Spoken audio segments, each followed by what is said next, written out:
There will also be extended fireworks in the nation's capital thanks to donations by 2 pyrotechnic companies. Millions of Americans will be hitting the road for the 4th of July, meaning patience will likely be a virtue. Nick Jarmus of AAA says nearly 49 million Americans plan to travel at least 50 miles from home between now and Sunday, July 7th. Among them, 2.7 million Illinoisans.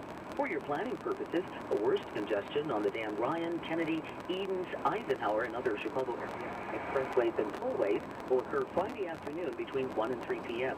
Blame it all on gas prices that are about 23 cents a gallon cheaper than a year ago, low unemployment, and robust consumer spending.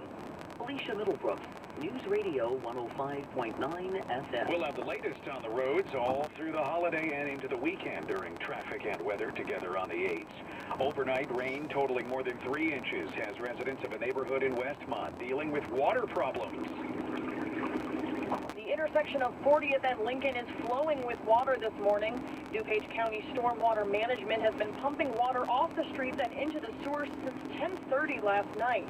Amelia Gonzalez has lived in the neighborhood for more than 20 years and says these homes flood anytime there's heavy rain. It was like a fishbowl, so that it just all drains to this corner.